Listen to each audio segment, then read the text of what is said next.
இப்போ நம்ம எங்கே இருக்கோம்னு பார்த்தீங்கன்னா வடகுடி அப்படிங்கிற கிராமத்தில் இருக்கோம். இந்த வடகுடிங்கிற கிராமம் உங்களுக்கு கங்களாச்சேரி ரோட்டில் நாகூர் ரோட்டில் வந்தீங்கன்னா சோழங்கநல்லூர் அப்படின்னு வரும். அதுலேருந்து தெற்க வந்தீங்கன்னா முதல்ல சோழங்கநல்லூர் சிவன் கோயில் வரும். அதுக்கப்புறம் அப்படியே கொஞ்சம் தெற்க இன்னும் ஒரு கிலோமீட்டர் வந்தீங்கன்னா வரதான் இந்த வடகுடி கோவில். இந்த கோவில் வந்து அப்பரண்ட்லி வந்து இதுக்கு ஒரு ப்ராப்பர் காம்பவுண்ட் அந்த மாதிரிலாம் இல்லை. பட் ஆனால் ஒரு அருமையான கோவில் இது. இங்கே நம்ம சோழங்கநல்லூர் பார்த்துக்கிற கணேஷ் தான் பார்த்துக்கிறாரு. அவர் தான் இங்கே நம்ம கூட்டிகிட்டு வந்து காமிச்சார். ஸோ நீங்கள் முதல்ல சோழங்கநல்லூர் போனீங்கன்னா அவர் இருந்தார்னா அவர் வந்து உங்களை அழைச்சிட்டு வந்து காட்டுவார்.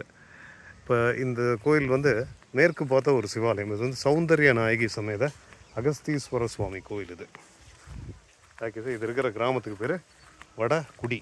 இது பக்கத்தில் ஏகப்பட்ட சிவாலயங்கள் இருக்குது. அதில் நோட்டபுளாக பார்த்தீங்கன்னாக்க நம்ம திருப்பாயற்றங்குடி அந்த மாதிரி கோயிலெலாம் வந்து தேவார பாடல் பெற்றது. விற்குடி இருக்குது, வாழ்குடி இருக்குது, எல்லாம் இருக்குது.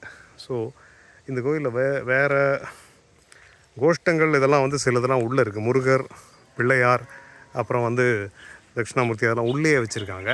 மீதம் உள்ளதெல்லாம் மட்டும் வேறு தனி சந்நிதின்ட்டு இல்லை. இங்கே கொஞ்சம் ஐயனார் அதெல்லாமே சேர்ந்தாப்புல ஒரு அமைப்பாக இருக்குது இந்த கோயில், இந்த வடகுடி. இதை நீங்கள் பார்க்கணுன்னா கண்டிப்பாக கணேசனுடைய உதவி இல்லாமல் வர முடியாது. ஜஸ்ட்டு நான் உள்ளே மட்டும் காமிக்கிறேன், எப்படி இருக்குன்னு பாருங்கள். இது வந்து ஒரே ஒரு சின்ன ஒரு மண்டபம் உள்ள ஒரு கோவில். நேராக தெரிகிறவங்க தான் சௌந்தர்ய நாயகி, துர்காங்க சௌந்தர்ய நாயகி, அருமையான அம்பாள். அப்படியே நம்ம வந்தோன்னா இதோ தட்சிணாமூர்த்தி, சண்டிகேஸ்வரர், பைரவர்லாம் இதோ இங்கே வரிசையாக இருக்காங்க. இது ஒரு பழமையான கோயில் தான். நந்தியெல்லாம் பார்த்தீங்கன்னாலே உங்களுக்கு பழமை தெரியும். சண்டேஸ்வரர்லாம் பார்த்தீங்கன்னா பழமை தெரியும்.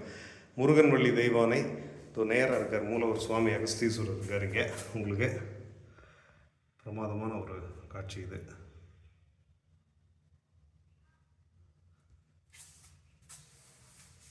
இங்கே வந்து நமக்கு பிள்ளையாரும் சூரியனும் இருக்காங்க.